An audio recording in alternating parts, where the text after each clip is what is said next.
ahora sí, para terminar en grande, tenemos una tremenda presentación ahora que se llama Patriarcado, Violencia y Poder en la Literatura para Infancia, de Carla Silva.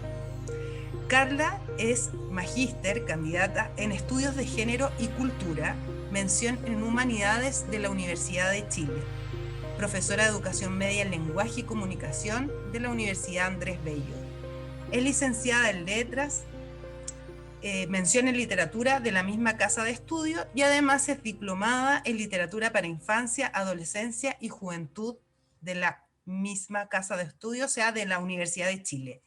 Es docente universitaria y tallerista, es especialista en literatura para niños y niñas, adolescentes y jóvenes, en estudios en torno al cuerpo y al género en la literatura chilena e hispanoamericana, en metodología de la investigación y crítica literaria.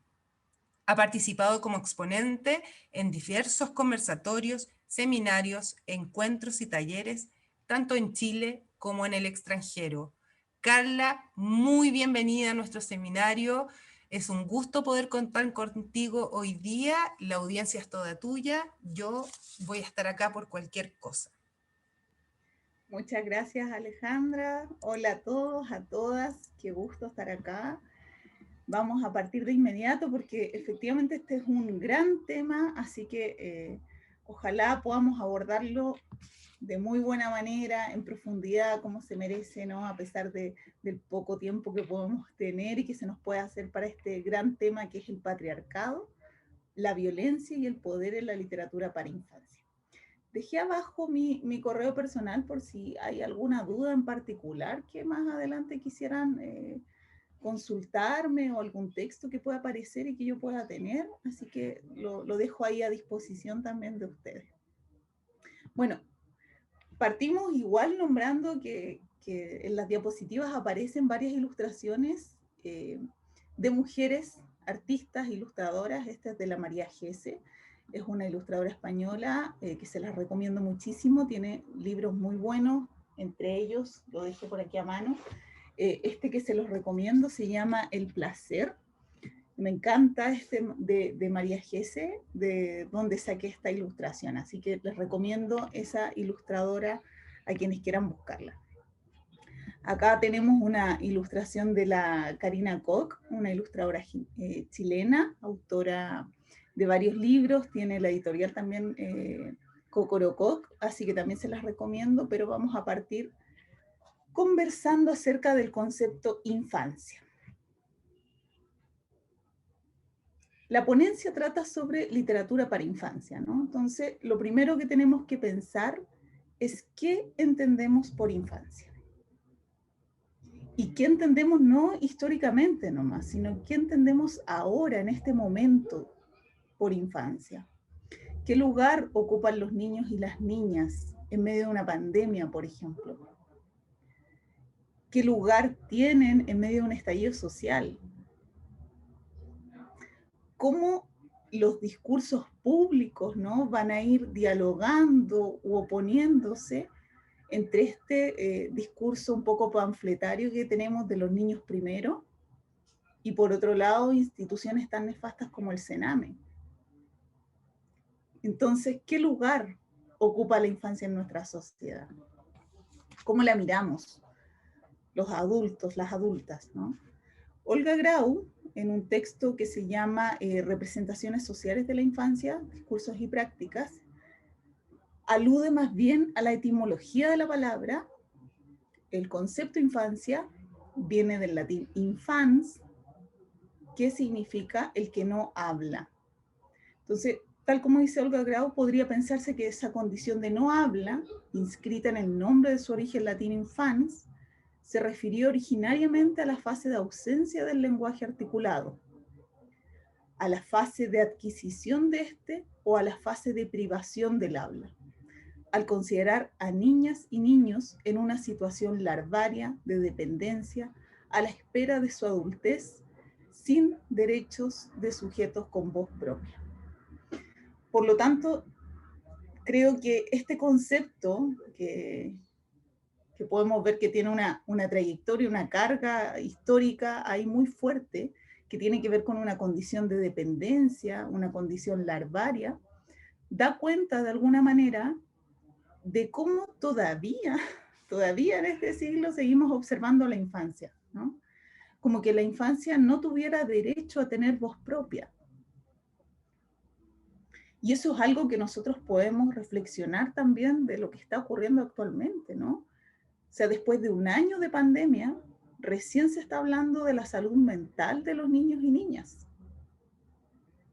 No sé si vieron ahí un estudio que salió hace muy poco, hace un par de semanas, de cómo un niño de 3 años ya ha pasado más del 50% de su vida encerrado, ¿no?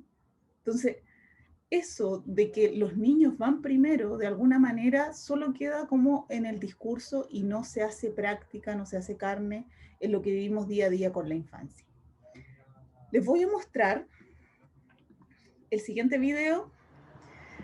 Pucha, me encantaría poder dialogar con ustedes ahora y preguntarles qué les pareció el video, pero en general las experiencias que hay cada vez que muestro este video es que muchos se emocionan, ¿no? ¿Por qué? Porque lo que sucede es que tendemos a idealizar la infancia, a pensar que no son sujetos de opinión, que viven como en una burbuja los niños y las niñas. El estallido social es uno de los hechos políticos más recientes que hemos vivido como sociedad, como país. ¿Qué lugar ocuparon los niños y las niñas en ese estallido? Más allá de la opinión personal que cada uno pueda tener, ¿qué lugar ocupan? ¿Los niños son sujetos políticos? Esta es una discusión súper interesante porque históricamente tanto las mujeres como los niños se han considerado sujetos apolíticos, ¿no? Y ahí aparece la famosa Julieta Ginsburg diciéndonos como las mujeres son sujetos políticos, por lo tanto tienen derecho a opinión, pero tanto las mujeres como los niños son sujetos que están en el último escalafón de la sociedad y en ese sentido los marginamos de la opinión, de la voz propia. Entonces, me parece súper impactante, potente este video porque finalmente nos muestra la opinión de los niños. ¿Qué piensan los niños, no? Los niños no viven ajenos de estas marginalidades, de las desigualdades que vive el país. No viven ajenos, de hecho, lo viven constantemente en sus colegios, ¿no? Sabemos de muchos colegios, de muchas salas de clase que ni siquiera tienen ventanas, donde los niños llegan sin desayuno. Entonces, no podemos pensar que la infancia no tiene una opinión al respecto. Yo creo que o no le damos los espacios para que la digan o simplemente lo callamos, ¿no? Históricamente, esto pasa porque la infancia carga con una noción de inferioridad, ¿no? Ya vimos con la etimología de la palabra, ¿no? Como que la infancia es algo menor, la infancia es algo que hay que proteger desde un paternalismo, ¿no? Por lo tanto, cuidar que no se reviente esa burbujita en la que supuestamente creemos que están los niños y las niñas. Sin embargo, la infancia es un concepto dinámico, histórico, social, que cambia. Esta visión de los niños como de cuidar la infancia es una visión igual reciente, viene a aparecer en el siglo XIX, recién con todos estos discursos políticos, sociales, de la educación sobre todo, y de la familia, de que hay que cuidar a los niños, hay que cuidar la infancia, pero antes ni siquiera hablábamos de infancia, ¿no? Se consideraban pequeños adultos, por lo tanto, hay que entender que este es un concepto que está en constante cambio. Y la literatura, como un discurso más dentro de los discursos sociales, afecta también las nociones que tenemos de infancia. La literatura también es, sobre todo, una de las herramientas simbólicas más potentes para mirar la infancia. La literatura nos retrata esta infancia y también nos sitúa en nuevas perspectivas, en nuevas formas de mirar la infancia, ¿no? Entonces hay que entender que la infancia se concibe en este marco epistemológico que está, pero lleno de otros discursos, de la salud, de la educación, de la política, discursos sociales, ¿no? De la literatura, y a su vez la infancia también es capaz de transformar ese marco, ¿no? Por eso también a algunas personas les puede chocar harto el video, ¿no? ¿Qué hace un niño en Plaza Dignidad si los niños no debiesen estar en Plaza Dignidad, quizás? Bueno, esta diapositiva tiene una ilustración de la Paloma Valdivia, yo a lo mejor creo que la deben conocer. La Paloma Valdivia ilustró uno de los libros más bellos que hay, que son la reescritura de los versos, de las versificaciones de Gabriela Mistral sobre los cuentos de hadas. Este en específico es de la Caperucita Roja, se los recomiendo mucho, mucho, son unos libros muy bellos. Pero para volver a enganchar acá, vivimos en una sociedad adultocéntrica, ¿no? La infancia lo miramos como algo menor. Y en ese sentido, la literatura también es adultocéntrica. Y no debemos olvidar eso, que es el adulto el que escribe, el adulto el que ilustra, el adulto el que compra, y el adulto muchas veces el que lee también a los niños, ¿no? Entonces vivimos en un mundo que está hecho por y para adultos. En ese sentido, hablamos de un adultocentrismo, ¿no? Según Claudio Duarte, en este texto, que es muy bueno, se lo recomiendo también, está disponible en internet, se llama Sociedades Adultocéntricas, sobre sus orígenes y reproducción, nos dice, este adultocentrismo como sensibilidad dominante y violenta es internalizado como subjetividad y opera como una suerte de identificación inercial en quienes observamos como víctimas de este imaginario, niñas, niños y jóvenes. Estos llevan el adultocentrismo dentro de sí, lo reproducen tanto en sus relaciones con las personas mayores en edad como en quienes son considerados menores que ellos, ¿no?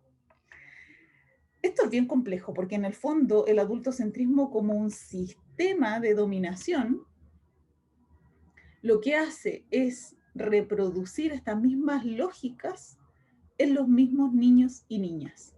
O sea, los niños y niñas a su vez también reproducen el adultocentrismo con quienes son más pequeños que ellos. ¿Por qué? Porque ahí hay lógicas de poder que ellos van a ir imitando. Entonces es muy complejo pensarnos sin estas lógicas de dominación al final. Porque están tan internalizadas que de alguna manera también afectan a los niños y niñas, o sea, afectan lógicamente a los niños y niñas, pero también ellos las reproducen.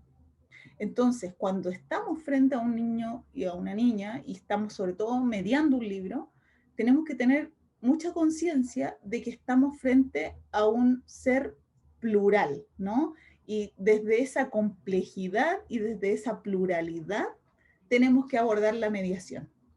O sea, es un niño que vive en un mundo adultocéntrico y va reproduciendo también en sus propias relaciones, muchas veces, lógicas adultocéntricas. Y ahí, en esa lógica también se va formando como lector y va formando su experiencia estética, ¿no?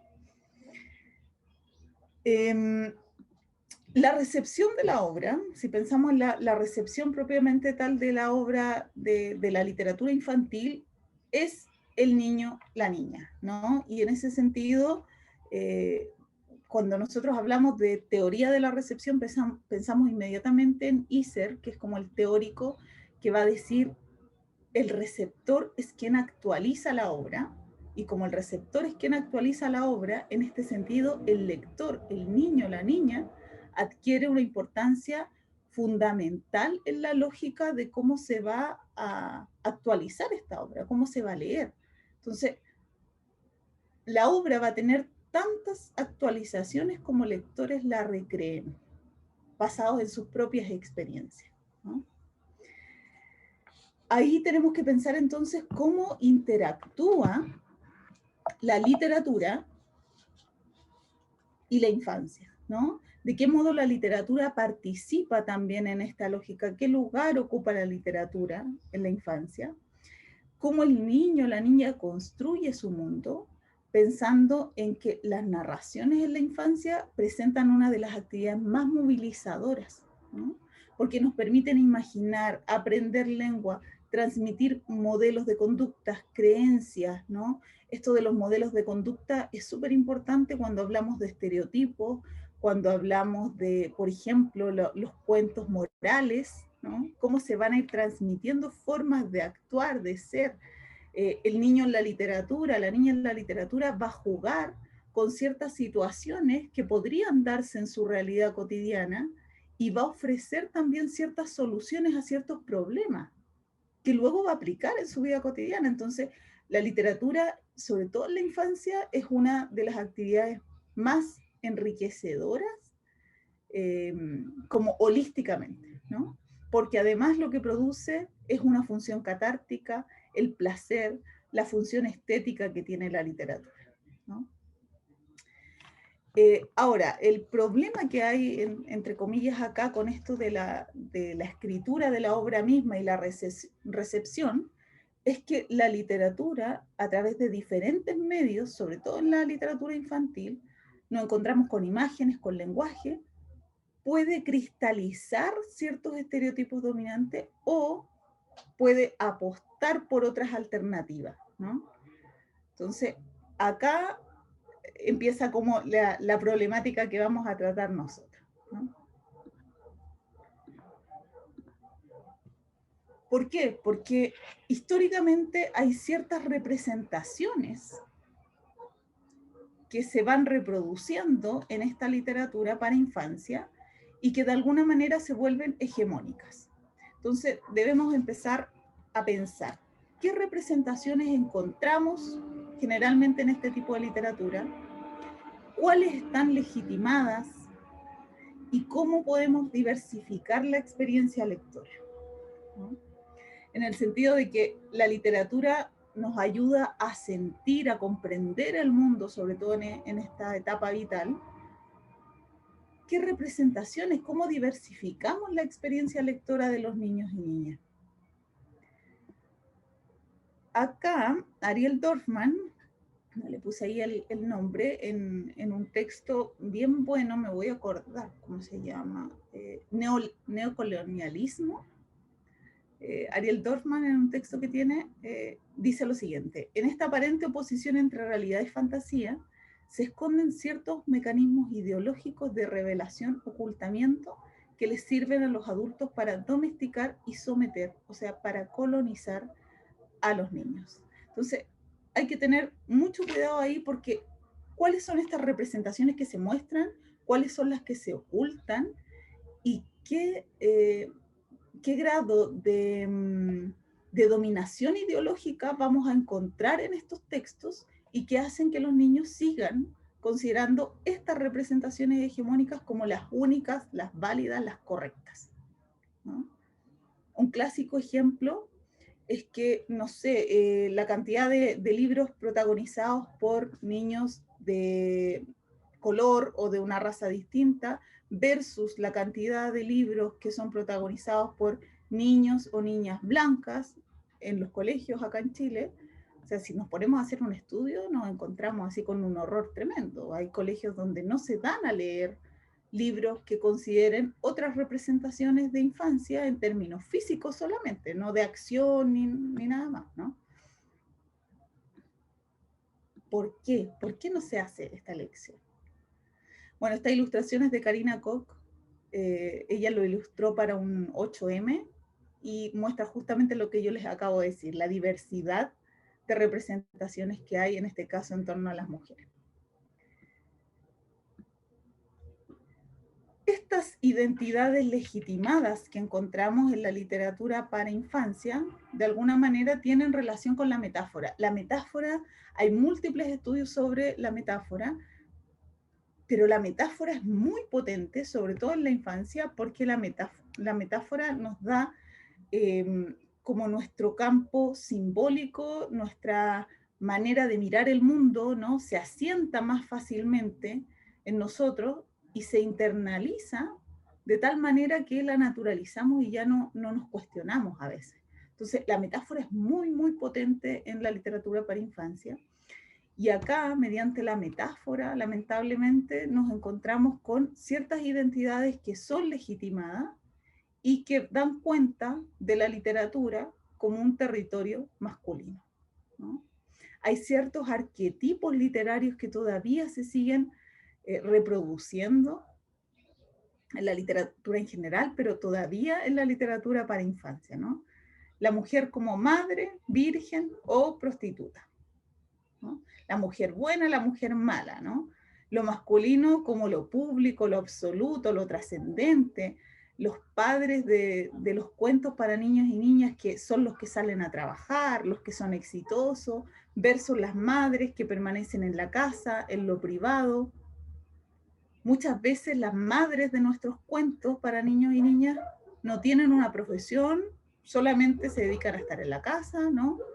Mientras los padres sí se les describe la profesión que tienen, sí se muestra como de alguna forma estos mismos arquetipos reproduciéndose. Y así se ha construido el rol femenino, ¿no? Ahora, la palabra estereotipos es súper compleja porque es una palabra que de alguna manera ha estado como poco manoseada. Y hoy en día se habla mucho de tener una literatura sin estereotipos, ¿no? Y busquemos una literatura sin estereotipos, saquemos los estereotipos. Y acá hay un autor que se llama Defoe, que es un francés crítico literario que se ha dedicado a la didáctica de la literatura, que les recomiendo mucho un texto de él que se llama Estereotipo y Teoría de la Literatura. Él nos dice, ¿es posible pensar una literatura sin estereotipos? ¿Por qué? Porque los estereotipos son aquellos lugares comunes en los que nosotros también nos vemos reflejados como sociedad, ¿no? Y los estereotipos tienen ciertas funciones en la literatura. Son, como dice ahí, sistemas de referencia, convenciones que el lector reconoce y que constituyen códigos socioculturales y códigos literarios. Por lo tanto, aquellos estereotipos como lugares comunes, de alguna manera, también cumplen una función y tienen una importancia dentro del proceso de lectura, ¿no? Pues presentan el mundo ordenado y compartido y las funciones que tendrían entonces son cognitivas, nos muestran modelos para ser perpetuados, pero también tienen funciones sociales como que el niño sienta que tiene un sentido de pertenencia, por ejemplo. Y literarias, que esta es como la más importante del estereotipo. Hay un nexo ahí entre el autor y el lector. Se produce como esa conversación entre el autor y el lector, ¿no? Al reconocer ese lugar común. Si yo les digo bosque, niña, abuela, lobo, inmediatamente a todos se nos activa el estereotipo y reconocemos ahí Caperucita Roja, ¿no? Entonces, de alguna manera, los estereotipos nos ayudan a no solamente tener este sentido de pertenencia, sino que también a tener nuestro campo semántico, nuestro imaginario colectivo. Entonces, pensar una literatura sin estereotipos es muy complejo porque sería sacarle entonces todos estos lugares comunes, ¿no? Lo complejo de los estereotipos es que lamentablemente la letra A es la que más se ha llevado como todos los premios, ¿no? El estereotipo está siendo permanentemente usado como modelo para ser perpetuado. Por lo tanto, a veces nos encontramos con textos que en vez de dar vuelta a este estereotipo, jugar con él, lo que nos hacen es perpetuar el modelo y mostrarnos solamente una forma de ser. Entonces, el problema en sí no es el estereotipo, no sé si me doy a entender, sino cómo se trabaja dentro del texto. ¿Por qué le digo esto? Porque una clásica pregunta que me aparece en los talleres es como, bueno, entonces las niñas ya no tienen que leer más libros de princesas, porque ahí está súper fuerte el estereotipo, el rol de género. No se trata de que no lean más libros que traigan esos estereotipos, sino cómo hacemos la mediación. ¿Logramos que se dé vuelta el estereotipo? ¿Logramos que se subvierta? ¿Logramos que se cuestione el estereotipo o no? ¿Bien?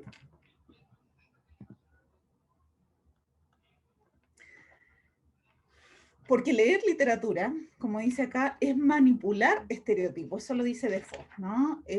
Pensar la literatura es imposible sin tener en cuenta esta problemática de los estereotipos. Enseñar literatura es despertar conciencia de los estereotipos. La comprensión de todo texto se basa en el reconocimiento de estos lugares comunes. Entonces, en realidad, la técnica acá estaría en evaluar la decepción o la satisfacción que provocan los estereotipos esperados en mi lectura.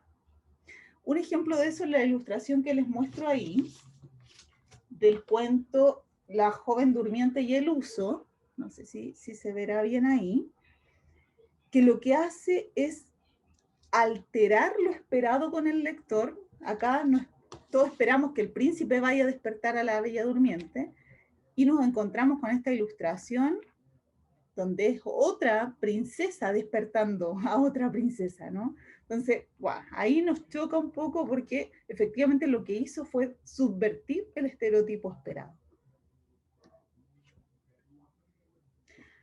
Ahora, para encontrar textos no sexistas y encontrar libros con enfoque de género, Teresa Colomer, que es una autora también que se ha dedicado a la crítica literaria, que tiene un texto muy bueno que se llama Princesas con tatuaje. Teresa Colomer nos dice que no ha sido tan fácil encontrar este enfoque de género en la literatura para infancia, pues en primer lugar no es tan fácil escribir o encontrar también textos así, y que no ha habido tantos cambios, decía Teresa Colomer en ese texto, con el enfoque de género, principalmente porque tenemos tres dificultades. Primero, la escritura de textos no sexistas no debe desnaturalizar la realidad. O sea, tenemos que pensar que la literatura refleja la vida, y como refleja la vida, puede resultar forzado, casi panfletario, que nos encontremos frente a textos que no tengan que ver con nuestro contexto, con nuestra realidad.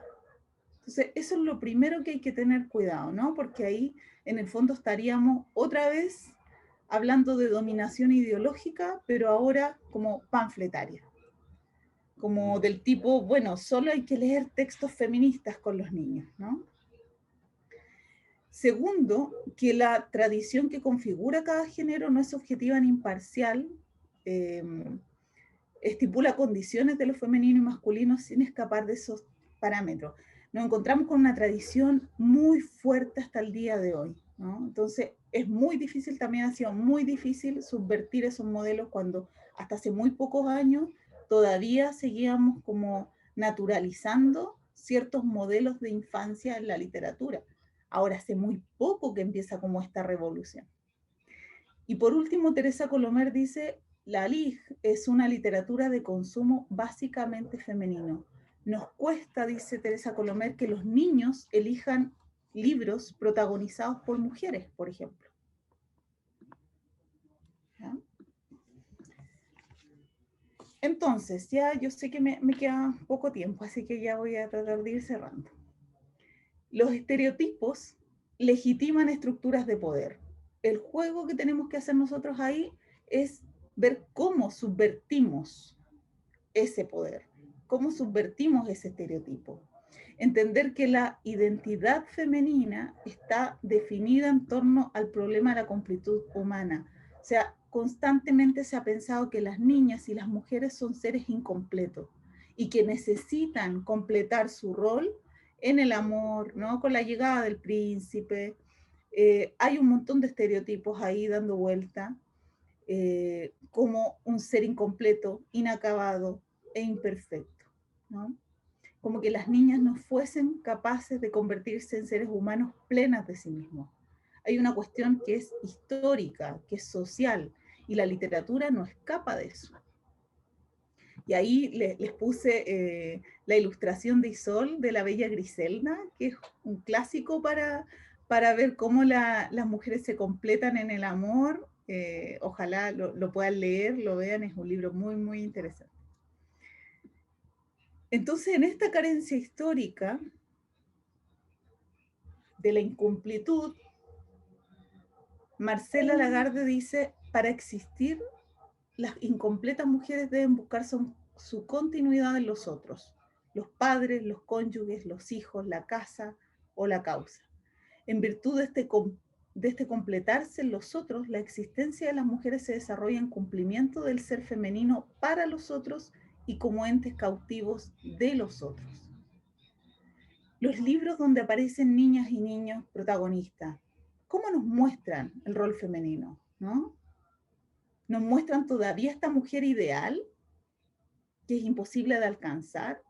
¿O nos muestran más bien mujeres reales que vienen a subvertir el estereotipo? Y por eso ahí Isol, por ejemplo, es una de mis autoras favoritas, que he puesto ahí varias ilustraciones de ella, porque Isol constantemente está subvirtiendo este rol femenino de la mujer abnegada, buena madre, o de la niña que es niña perfecta, ¿no? Bien peinadita, porque sabemos que esa es una problemática, ¿no? Dentro de las problemáticas del rol femenino en la literatura para infancia, nos encontramos justamente con eso, con los temas, los protagonismos, ¿no? ¿Qué pasa ahí con los modelos de conducta? ¿Se subvierte el modelo? ¿Se subvierte el estereotipo realmente? ¿Cuál es la transgresión ahí? ¿O sigue todavía replicando ciertos roles, activo, pasivo, ¿no? ¿Cuánta agencia tienen las niñas en la historia? O nos encontramos aquí lamentablemente con algunos autores que ponen a protagonistas niñas y que al final siempre las termina salvando el niño, ¿no? De la historia. La figura materna también, cuestionarnos qué lugar tiene la figura materna dentro de la historia, si sigue siendo una infantilización femenina, ¿no? Un modelo de mujer que las niñas quieren ser. Como dice Teresa Colomer en ese mismo texto, lo que las niñas lectoras pueden esperar de las niñas de los libros es su predominio en los libros de carácter intimista, su papel secundario en los restantes en relación al protagonismo masculino, la falta de definición de sus características propias o su simple desaparición narrativa. Por eso, cada vez que estemos frente a un texto, frente a un libro para mediar, preguntarnos, pues, realmente qué está pasando con los temas, qué está pasando con la figura de la madre, qué modelo de mujer nos propone. Y acá yo les muestro algunos ejemplos, algunos casos de libros donde efectivamente logramos esta subversión. Tenemos a Olivia y las princesas, que es como un clásico, Rosa Caramelo de Adela Turín y Nela Rosea, que esta en realidad pertenece a una colección que ellas tienen como de literatura no sexista. Aquí está Arturo y Clementina, por ejemplo. Está Imposible de Isol, no sé por qué me los dejo así, yo los tenía todos puestos de una sola vez. Ya, pero lo voy a ir pasando. Está Imposible, está La historia de Julia. Madre Chillona también se los recomiendo mucho. Voy a ver si es que puedo, a ver, un momentito, si es que puedo ponerlo sin la animación para que lo vean bien. Ahí está. Ahí está. Olivia, Rosa Caramelo, Madre Chillona, La princesa Ali, que este es un libro muy bueno también, que habla como una reescritura de los cuentos de hadas, Arturo y Clementina, Imposible, de Isol, El libro de los cerdos, Matilda, Oliver Button, que es una nena, Azul, Estela grita muy fuerte, Nunca jamás, de la Carola Martínez, Sirenas, este es un libro también muy, muy recomendado, George, un libro que habla sobre un protagonista que es trans, El globo de Isol, a ver si se los puedo poner igual que delante, así mejor. Entre otros, ¿no? También tenemos Niña Bonita, este sí sale bien, ahí está. Niña Bonita, La Casita Azul de Sandra Comino, La Niña, el Corazón y la Casa, La Bolsa Amarilla, Elenita, Cuentos de Buenas Noches para Niñas Rebeldes, Juanita Carey, entre tantos otros. Afortunadamente hay un montón de literatura que ha populado el último tiempo y que viene a subvertir, a cuestionar estos estereotipos, ¿no? Hay múltiples ejemplos, Las princesas también se tiran pedo, Todas deberíamos ser feministas, la colección de Lulú, de la José Faraos, las reescrituras de las biografías de grandes mujeres como Coco Chanel, ¿no? Las princesas que cambian cuentos, Eloísa y los bichos, múltiples recomendaciones que puedo hacer y que les puedo mandar ahí como, ay, no alcancé a anotar, pero quisiera concluir en que es necesario cambiar estos arquetipos, ¿no? Los arquetipos clásicos de la literatura, ya que lo dijimos acá, ¿no? La metáfora se internaliza en nosotros, sobre todo en la infancia, y redundan en el imaginario colectivo. Los estereotipos son parte de nuestras formas de vivir, de imaginar el mundo, de sentir el mundo. Entonces, pensar en una literatura trans, o sea, en una literatura que cuestione esos márgenes que ha tenido clásicamente la literatura, ¿no? Derrida y Deleuze hablaban sobre la alteridad, ¿no? De pensar en el otro, ¿no? ¿Qué es lo que se produce entre mi identidad y la identidad del otro? Esa zona intermedia es donde se van a filtrar las nuevas identidades. Entonces, proponer nuevas formas de leer los mismos cuentos que a lo mejor ya tenemos y también proponer nuevas lecturas, ¿no? Es el desafío, al final, de los estereotipos que presentan las conductas normadas, ¿no? Aquí hay una breve bibliografía también de los textos que cité durante la presentación. No sé si me habré pasado mucho, Alejandra, pero ya con esto vamos terminando. Entender entonces que la literatura es un campo de poder y como campo de poder también nos muestra representaciones de los niños y las niñas y esas representaciones es muy importante cuestionarlas, ponerlas, ¿cierto?, en cuestión y exigirle siempre a la literatura que vaya un poquito más allá, ¿no? Eso. Muchas gracias, Ale. Muchas gracias, Carla. Tremenda presentación, sin duda. Nos va a dejar pensando mucho, reflexionando, poniendo esa mirada crítica tan necesaria que hemos venido trabajando toda esta semana sobre distintos textos. Así que ahora vamos a pasar a las preguntas que hay acá en la sección de preguntas y respuestas. Y bueno, hacemos las tres más votadas, así que aquí va la primera que la hace Carla Álvarez. Ella pregunta, dice, hace poco salió una noticia en la cual se le acusó a una profesora de adoctrinamiento por presentar el caso de Camilo Catrillanca. ¿Cómo podemos politizar, generar opinión en nuestros niños sin ser sacrificados en el proceso?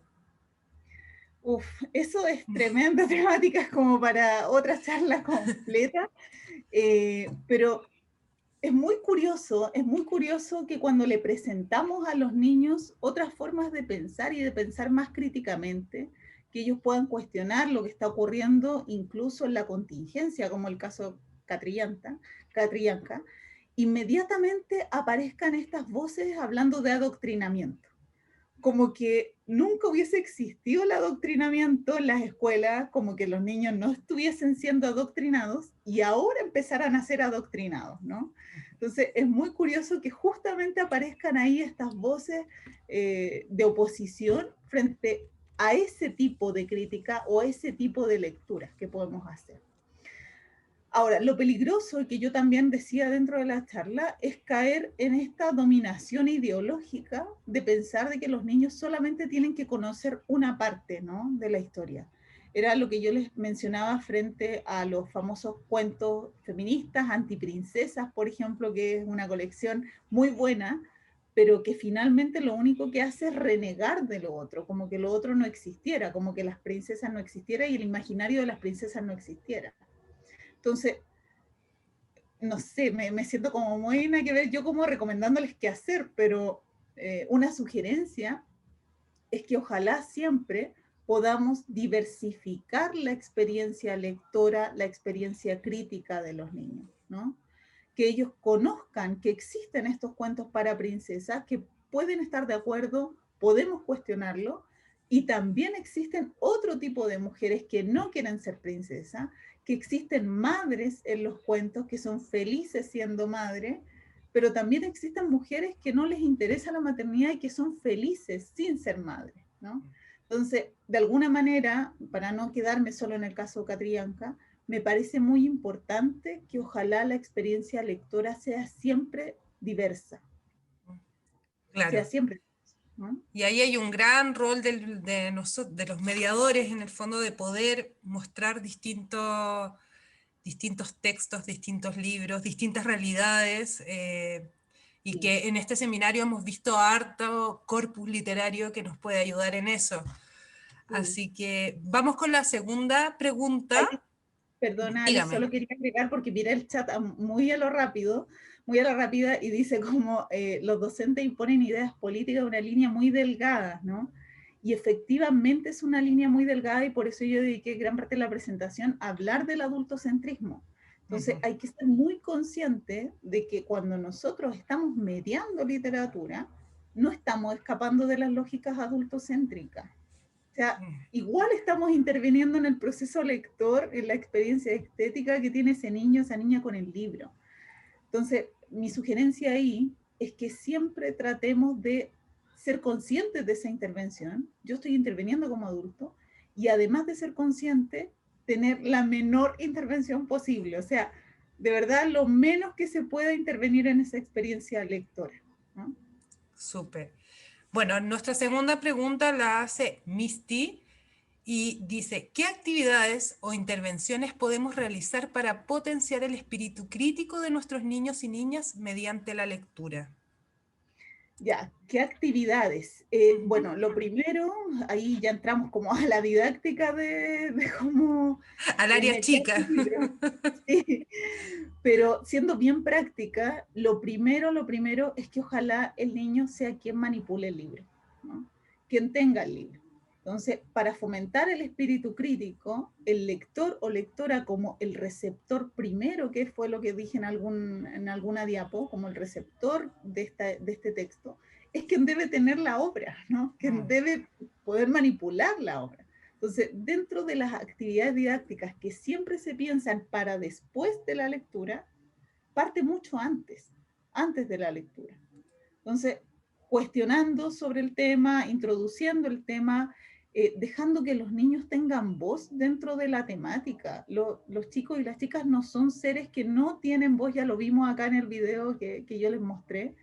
Son seres que también observan el mundo que les rodea y en ese sentido muchas veces los adultos piensan, ay, este libro habla sobre la muerte, tengo que introducirle lo que es la muerte y tengo que hablarle yo desde mi perspectiva adulta qué significa la muerte.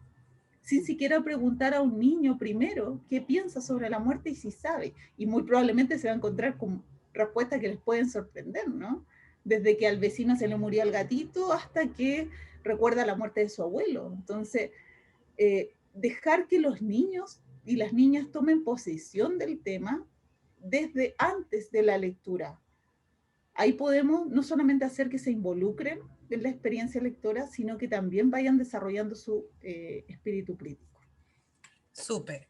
Y la última pregunta que te vamos a hacer es de Laura Castillo. Y ella Ujú. dice, ¿cuál es una buena forma de ayudar a los niños y niñas a poder construir su propia literatura?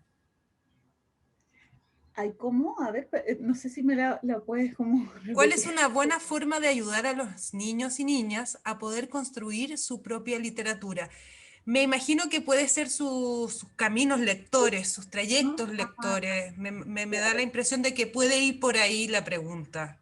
Sí, mira, va a resultar un poco reiterativo, pero vuelvo a insistir, los niños tienen que estar y las niñas en el centro de la experiencia lectora. Entonces, para que ellos construyan su propia literatura, tienen que tener distintas opciones, ¿no? Si nosotros siempre le mostramos un solo tipo de libro, una sola forma de leer literatura, que es la que nosotros pensamos que es la correcta, el niño sentadito, ordenadito, leyendo, ¿no? Cuando hay tantas formas de leer un libro, hay unos memes muy buenos al respecto. Eh, Mostrarles al niño que hay distintas experiencias lectoras, formas de leer, distintos libros, y en ese sentido ir dejando como la libertad de que él escoja sus libros o que ella escoja sus libros, que escoja las temáticas que lo representan, al final esos lugares comunes a los que quiera acceder, estos famosos estereotipos, ¿no? Por lo tanto, la única forma de hacer que un niño tome independencia en los caminos literarios no solamente es que lea, sino que también tenga diversidad en la experiencia lectora para elegir si al final es igual que nosotros. Si nosotros leemos y leemos distintos temas, de a poquito nos vamos a ir dando cuenta cuáles son las temáticas que nos interesan, cuáles son los libros, y podemos decir, esta es mi autora favorita, esta me gusta. Lo mismo pasa con la infancia, ¿no? Y ahí también me parece importante, ya que es la última pregunta, entender que la literatura tampoco es la única forma de goce. Hay muchas formas en las que los niños se pueden vincular con la literatura o con el arte o con el placer y que no pasa necesariamente por los libros, ¿ya? Porque también hay ahí como un dogma, un paradigma súper como hegemónico y bien situado de que el niño tiene que leer porque es el libro la forma en la que va a aprender. Es una herramienta como holística, maravillosa, sobre todo a quienes nos encanta la literatura, que nos vincula con el mundo, que bueno, nos hace mejores seres humanos al final, los libros, pero no es la única, ¿no? Entonces, si a un niño no le gusta leer y se resiste, no podemos hacerle, obligarlo a que leer y pensar que, ah, no, con esto como que se condenó para siempre, porque no es así, ¿no? Hay muchas formas de acceder también a ese vínculo social, a esa empatía, a ese goce estético y que no necesariamente pasa por la literatura. Exacto. Muchas gracias, Carla. Te queremos agradecer por tu presentación.